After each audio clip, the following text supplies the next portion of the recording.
Yeah.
പരിശുദ്ധ സഭയ്ക്ക്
ഇസ്ഹാക്കിന് 40 വയസ്സായപ്പോൾ അവൻ പത്തനാരാമുള്ള ആരാമനായ ബെഥൂവേലിന്റെ പുത്രി ആരാമനായ ലാബാന്റെ സഹോദരിയുമായ റിബേക്കയെ ഭാര്യയായി പരിഗണിച്ചു. തന്റെ ഭാര്യ മത്സ്യമായിരുന്നതുകൊണ്ട് ഇസ്ഹാക്ക് അവർക്ക് വേണ്ടി യഹോവയോട് പ്രാർത്ഥിച്ചു. യഹോവ അവന്റെ പ്രാർത്ഥന കേട്ടു. അവന്റെ ഭാര്യ റിബേക്ക ഗർഭം ധരിച്ചു. അവളുടെ ശിശുക്കൾ കണ്ടെത്തിയപ്പോൾ അവൾ ഇങ്ങനെ ഞാൻ എന്തിന് ജീവിക്കുന്നു എന്ന് പറഞ്ഞ് യഹോവയോട് ചോദിക്കാൻ പോയി. യഹോവ അവളോട് 2 ജാതികൾ നിന്റെ ഗർഭത്തിലുണ്ട്, 2 വംശങ്ങൾ നിന്റെ ഉദരത്തിൽ നിന്ന് തന്നെ പിരിയും. ഒരു വംശം മറ്റേ വംശത്തിലും ശക്തിപ്പെടും. മൂത്തവൻ ഇളയവനെ സേവിക്കുമെന്ന് അരുളി ചെയ്തു. അവൾക്ക് പ്രസവകാലം തികഞ്ഞപ്പോൾ ഇരട്ടത്തുള്ള അവളുടെ ഗർഭത്തിലുണ്ടായിരുന്നു. 1-ാമത്തെ വംശം ഒന്നായി പുറത്തു വന്നു. മേൽ മുഴുവൻ രോഗം കൊണ്ടുള്ള അവസ്ഥ പോലെയിരുന്നു. അവനെ ഏശാവ് എന്ന് പേരിട്ടു. പിന്നെ അവന്റെ സഹോദരൻ പുറത്തു വന്നു. അവന്റെ കൈ ഏശാവിന്റെ പിതാവ് പിടിച്ചിരുന്നു. അവനെ യാക്കോബ് എന്ന് പേരിട്ടു. അവർ അവരെ പ്രസവിച്ചപ്പോൾ ഇസ്ഹാക്കിന് 60 വയസ്സായിരുന്നു. കുട്ടികൾ വളർന്നു. ഏശാവ് വേട്ടയിൽ സമൃദ്ധൻ വനസഞ്ചാരി, യാക്കോബ് സാധുശീലനും കൂടാരവാസിയുമായിരുന്നു. ഏശാവിന്റെ വേട്ടയിൽ രുചി പിടിച്ചിരുന്നതുകൊണ്ട് ഇസ്ഹാക്ക് അവനെ സ്നേഹിച്ചു. റിബേക്കയോ യാക്കോബിനെ സ്നേഹിച്ചു. ഒരിക്കൽ യാക്കോബ് ഒരു പായസം വെച്ചു. ഏശാവ് ഒരു പ്രദേശത്ത് നിന്ന് വന്നു. അവൻ എന്നാ ക്ഷീണിച്ചിരുന്നു. ഏശാവ് യാക്കോബിനോട് ആ ചുവന്ന പായസം കുറെ എനിക്ക് തരണം, ഞാൻ എന്നാ ക്ഷീണിച്ചിരിക്കുന്നു എന്ന് പറഞ്ഞു. അതുകൊണ്ട് അവന് ഏതോ ചുവന്നവനെന്ന പേരായി. നിന്റെ ജ്യേഷ്ഠാവകാശം ഇന്നെനിക്ക് വിൽക്കുക എന്ന് യാക്കോബ് പറഞ്ഞു. അതിന് ഏശാവ് ഞാൻ മരിക്കേണ്ടി വരുമല്ലോ, ഈ ജ്യേഷ്ഠാവകാശം എനിക്ക് എന്തിനെന്ന് പറഞ്ഞു. ഇന്ന് എന്നോട് സത്യം ചെയ്യാമെന്ന് യാക്കോബ് പറഞ്ഞു. അവൻ അവനോട് സത്യം ചെയ്തു. തന്റെ ജ്യേഷ്ഠാവകാശം യാക്കോബിന് വിറ്റു. യാക്കോബ് ഏശാവിന് അപ്പവും പയറുകൊണ്ടുള്ള പായസം കൊടുത്തു. അവൻ ഭക്ഷണം പാകം ചെയ്ത് എഴുന്നേറ്റ് പോയി. ഇങ്ങനെ ഏശാവ് ജ്യേഷ്ഠാവകാശത്തെ അലക്ഷ്യമായി കളഞ്ഞു. പറയുമോ രാജാക്കന്മാരുടെ 2-ാം പുസ്തകത്തിൽ നിന്നും പറയുമോ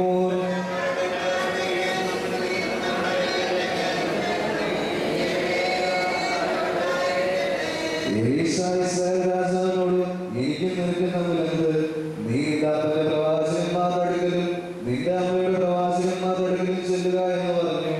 അതിന് ഇസ്രായേൽ രാജാവ് അവനോട് അങ്ങനെയല്ല, ഈ 3 രാജാക്കന്മാരെ മോവാബിയുടെ കയ്യിലേൽപ്പിക്കേണ്ടതിന് യഹോവ അവരെ വിളിച്ചു വരുത്തിയിരിക്കുന്നു എന്ന് പറഞ്ഞു. പിറ്റേന്നാൾ രാവിലെ ഭോജനയാഗത്തിന്റെ സമയത്ത് വെള്ളം ഏതോ വഴി വരുന്നത് കണ്ടു. ദേശം വെള്ളം കൊണ്ട് നിറഞ്ഞു. എന്നാൽ ഈ രാജാക്കന്മാർ തങ്ങളോട് യുദ്ധം ചെയ്യാൻ പുറപ്പെട്ടു വന്നു എന്ന് മോവാബികൾ കേട്ടപ്പോൾ അവർ ആയുധം ധരിപ്പാൻ തക്ക പ്രായത്തിൽ മേലോട്ടുമുള്ളവരെ വിളിച്ചു കൂട്ടി അതിനേക്കാൾ ചെന്ന് നിന്നു. രാവിലെ അവർ എഴുന്നേറ്റപ്പോൾ സൂര്യൻ വെള്ളത്തിൽ മേൽ ഉദിച്ചിട്ട് മോവാബികൾക്ക് തങ്ങളുടെ നേരെയുള്ള വെള്ളം രക്തം പോലെ ചുവപ്പായി തോന്നി. അത് രക്തമാകുന്നു. ആ രാജാക്കന്മാർ തമ്മിൽ പൊരുതി അന്യോന്യം സംഭരിച്ചു കളഞ്ഞു. ആകയാൽ മോവാബിയെ കൊള്ളയ്ക്കെഴുതിയെന്ന് അവർ പറഞ്ഞു. അവർ ഇസ്രായേൽ പാളയത്തിലെത്തിയപ്പോൾ ഇസ്രായേൽ എഴുന്നേറ്റ് മോവാബിനെ തോൽപ്പിച്ചു ഓടിച്ചു. അവർ ദേശത്തെ കടന്നു ചെന്ന് മോവാബിനെ പിന്നെയും തോൽപ്പിച്ച് കളഞ്ഞു. പട്ടണങ്ങളെ അവരിടിച്ചു. നല്ലതൊക്കെ ഓരോരുത്തരും ഓരോ കല്ലിൽ നിർത്തി. നീരുകളെല്ലാം അടിച്ചു. നല്ല വൃക്ഷങ്ങളെല്ലാം മുറിച്ചു കളഞ്ഞു. ഈ അവസരത്തിൽ മാത്രം അവർ അതിന്റെ കല്ല് അങ്ങനെ തന്നെ വിട്ടേച്ചു. എന്നാൽ കവണക്കാർ അതിനെ വളർന്ന് നശിപ്പിച്ചു കളഞ്ഞു.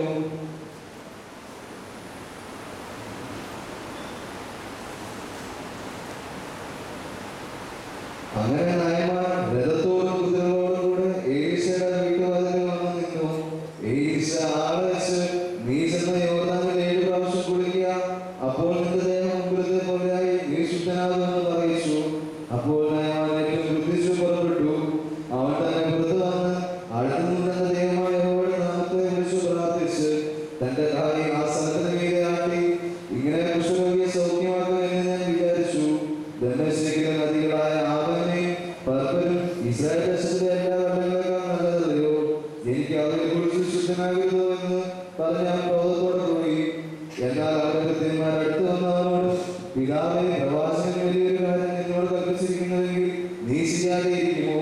പിന്നെ അവൻ കുറിച്ച് ശുദ്ധനാകാൻ നിന്നോട് കൽപ്പിച്ചാൽ എത്രയധികം എന്ന് പറഞ്ഞു. അപ്പോൾ അവൻ ചെന്ന ദൈവപുരുഷന്റെ വചനപ്രകാരം യോർദാനിൽ 7 പ്രാവശ്യം മുങ്ങി. അവന്റെ ദേഹം ചെറിയ ബാലന്റെ ദേഹം പോലെയായി. അവൻ ശുദ്ധനായി തീർന്നു. പിന്നെ തന്റെ സകല പരിവാരവുമായി ദൈവപുരുഷന്റെ അടുക്കൽ മടങ്ങി വന്ന്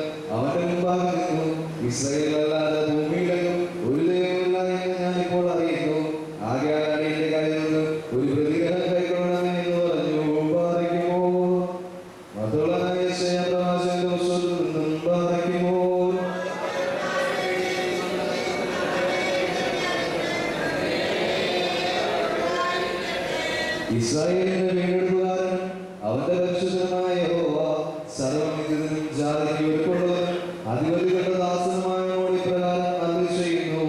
വിശ്വസ്തനായ യഹോവ നിമിത്തം നിന്നെ തിരഞ്ഞെടുക്കുന്ന ഇസ്രായേലിന്റെ പരിശുദ്ധ നിമിത്തവും രാജാക്കന്മാർ കണ്ട് എഴുന്നേൽക്കുകയും പ്രഭുക്കന്മാർ കണ്ട് നമസ്കരിക്കുകയും ചെയ്യും. യഹോവ ഇപ്രകാരം അരുളി ചെയ്യുന്നു. പ്രസാദകാലത്ത് ഞാൻ നിനക്ക് ഉത്തരമരുളി, രക്ഷാദിവസത്തിൽ ഞാൻ നിന്നെ സഹായിച്ചു.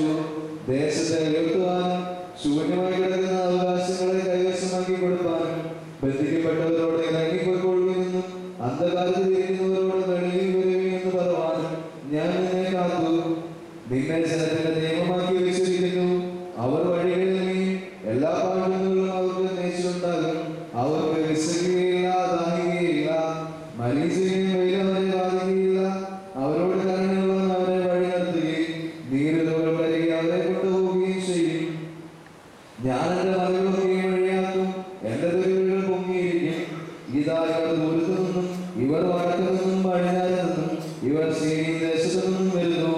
ആകാശത്തെ ഘോഷിച്ചുല്ലസിക്കുക, ഭൂമിയെ ആനന്ദിക്കുക, പർവ്വതങ്ങളെ പൊട്ടിയാർക്കുകയും യഹോവ തന്റെ ജനത്തെ ആശ്വസിപ്പിക്കുന്നു, തന്റെ അരിഷ്ടന്മാരോട് കരുണ കാണിക്കുന്നു.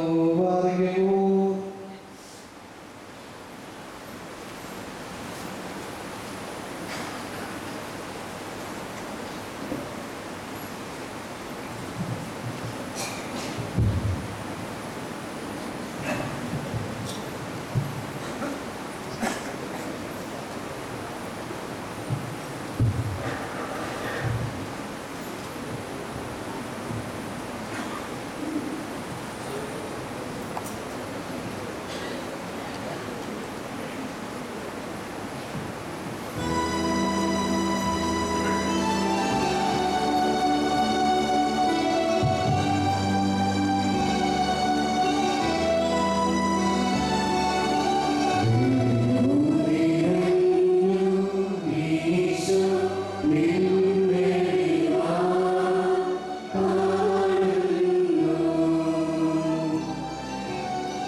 വാ